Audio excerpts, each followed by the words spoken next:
tanah nu ayeuna didek Sincak nyaeta parahyangan dipimpin ku Raja jeung Ratu nu ngalayan putri mun digelis katida Daeng Sumbi. Saeta nami putri nu kasohor lantaran kagelisanana jeung kapinteranana. Hiji nu matak di kahuman teh nyaeta Leuweung Putri Muni Manja. Dina hiji wanci Daeng Sumbi nuju ngarajut di payun bumi istana dari jeung ngarasa lemes. Putri leungiteun banakna.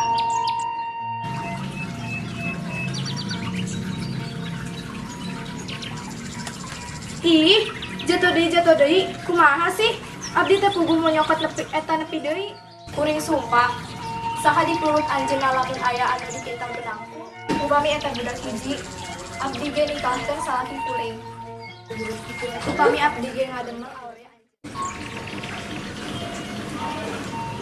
Ieu dipinter nanti sok mangga. Saha anjing nyandak eta pintalan benang teh? Abdi hartosna Kuring bakal ngalaksanakan sumpah abdi serta nikah anjing ieu. Dari Gusti kumaha ieu? Saterusna Daeng Sumbi sarta tumang nikah sarta hidup berbahagia. Dugi maranahana dikaruniai saurang anak anu mangrupi anak jalmi Nabi ngabogaan kasiatan sakti sapertos bapana. Anak ieu diberi wasta Sangkuriang. Di masa pertumbuhanana Sangkuriang teh biasa dibarengan ku si tumang. Sangkuriang tumbuh jadi jajaka nu gagah jeung kasep. Tapi Sangkuriang teu apaleun jeung tumang teh bapana. Dina hijian Daeng Sumbi nyamuran putrana Sangkuriang. Sangkuriang budak abdi.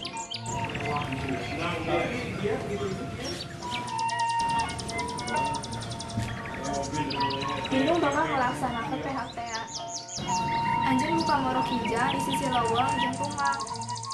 Nya indung bakal kuring wal bakal balik satacan menangkeun rusa.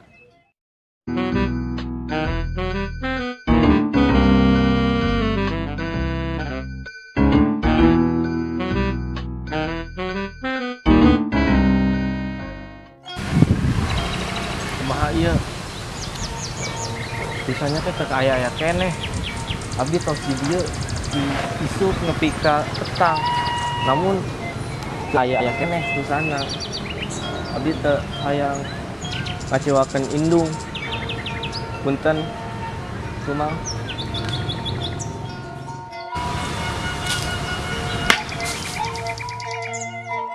Mohon kapaksa pisan anjeunna nyokot sabatan panah sarta ngangharepan anjeunna tumang. Sarta alami saterusna si tumang sakarat.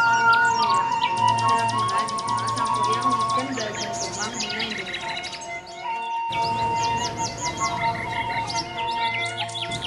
Indung ieu teh hadir sana. Hatur nuhun nak, anjeun hebat sekali. Indung pisan seneng nak, anjeun pinter ngoro rusa.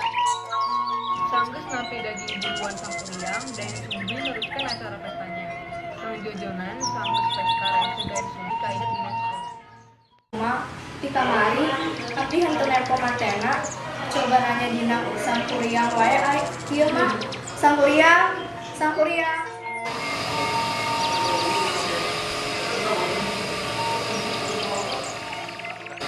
Indung aya naon? Naon eta? Dimana tumang teh? Di kamari indungna teu ningali eta. Sigana kawas dina panentuan kamari. Manehna sareng anjeun. Nuluykeun, kemana ayeuna tumang teh? Tumang maot indung. Tumang geus maot. Maot, anu dibunuh anjeunna. Saha pelakuna? Kumaha caritana? Kamari basa kuning koro di leuweung. Geus digali sakabeh leuweung. Isuk nepi ka beurang. Lamun kuring henteu manggihan hiji rusa. Kuring teu hayang ngaciwakeun indung. Mun kuring teu bawa buruan, ieu mah saterusna abdi nunjukkeun panah ka tumang. Lajeng engke hati nu abdi. Anjeun jelema nu maehan, teu teuingan maneh mah Sangkuriang.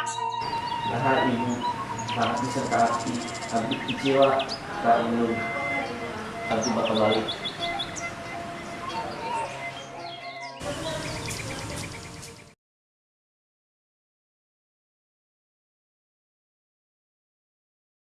Nanging dedeh sadaya atas kawok sang Kuryang angger langkung miyos ninggalkeun indungna.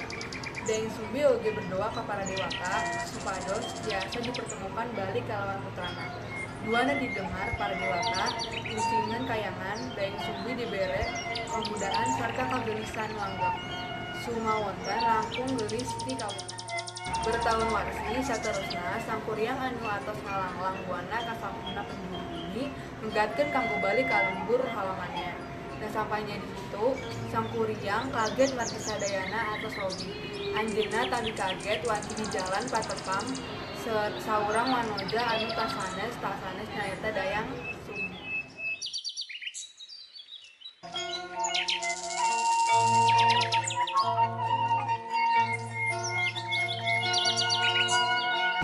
Eta awalnya teh geus pisan. Dayang-dayang itu ya jajaka sekarang menuju darat kita tuh kayaknya dia teh tertarik sama Dayang. Ah, non si kamu ini teknik serius saya teh Dayang, bukan percaya sama Abdi mah.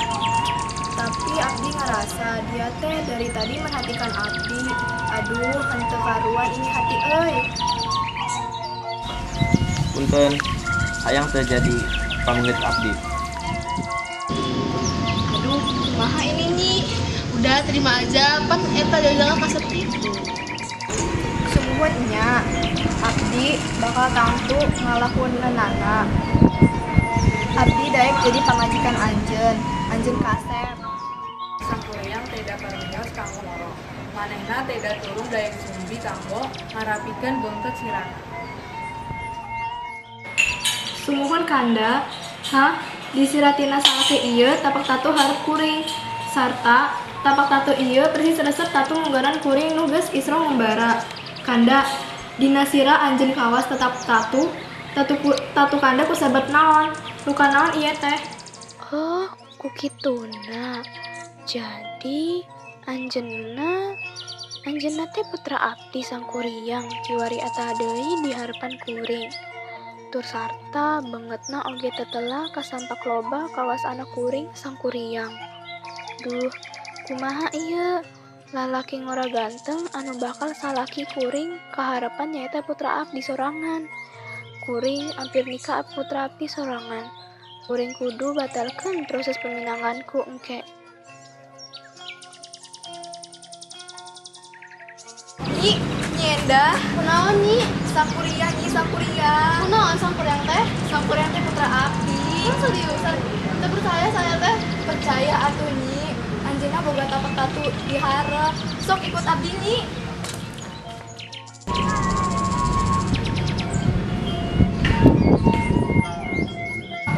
Sang Kuryang, Abdi teh indung anjeun nu pernah mukul kamuna. Jadi henteu bisa ngalanjutkeun hajatna. Wow, abdi percaya. Dengerkan putra Abdi. Naon indungna talakan bener. Pokokna Abdi henteu bisa ngalanjutin nikahin ka anjeun. Moal bisa, urang kudu nikah. Sanggeus Daeng Sumbi ngecaskeun ngeunaan dina, nanging perkawis eta mah dianggap angin kaliwat ku sang Kuryang. Daeng Sumbi oge mikir kumaha carana supados pernikahan maranahanana gagal. Oh salaki kuring ku handap. Sang Kuryang lamun masih hayang nikah Abdi, masih kekeh. Iya, tuh. Dan Sumbi paling Lamun Abdi hoyong, nanya dua panunjukeun. Lamun masih hayang nikah. Naon sok? Naon? Abdi bade nyuhunkeun maneh keur ngabuat doa jeung parahu dina hiji waktu.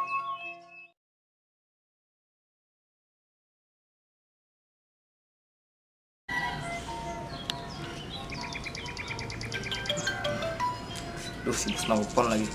Halo, aya naon bos? Hah? Pagawean naon?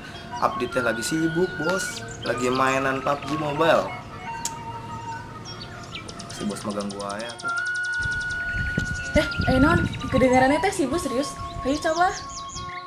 Nanti dulu belum kamu masih bawa kokok sama kayak si bos. Gimana? Nah, udahlah yuk. Aya naon ini teh, Bos? abdi teh lagi anu disuruh anu jadi anu. Kumaha jadi anu gitu. Oh, lamun gitu mah anu we lah bos. Kan leuwih anu jadi anu bos. Lamun ngomong tuh yang bener atuh, jangan pernah anu. Ini teh bukan drama sang penengkanuan, sok bos, bener-bener. Maha sangkuriang, anjeun henteu boga loba waktos. Sok putuskeun. Hah, serem maneh. Abdi boga jin-jin sakti. Saterusna sang kuryang pun meluas langkung di hadapan Dai Sumbi sarta gerak-gerak. Didamel melampah kangayong Dai Sumbi, tahilap anjeunna oge nganggunakeun kakiatan anu anjeunna biasa tibapana kanggo nyauran jin-jin sarta ngabantuanna. Kalawan letak sarta tanah maranehanana mende cai tiwalungan sarta panun cai. Sababaraha wanci sateucan fajar sang kuryang manebang sebatang tangkal ageng kanggo midamel hiji parahu.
Ninggalian sang kuryang hampir ngabereskan pagaweanana, anjeunna berdoa dina dewa-dewa kanggo merintangi pagawean anakna sarta mempercepat datangna isuk.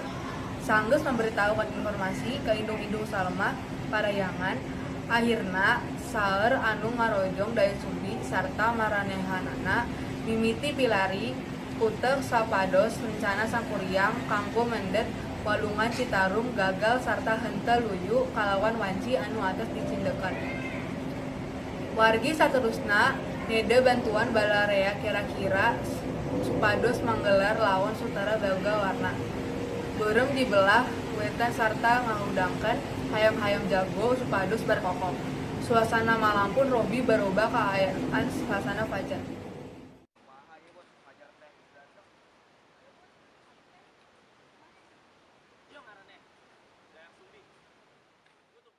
Sang kuryang oge ngeureunkeun pagaweanna margi rumaos atos gagal nyungkonan syarat Dai Sumbi.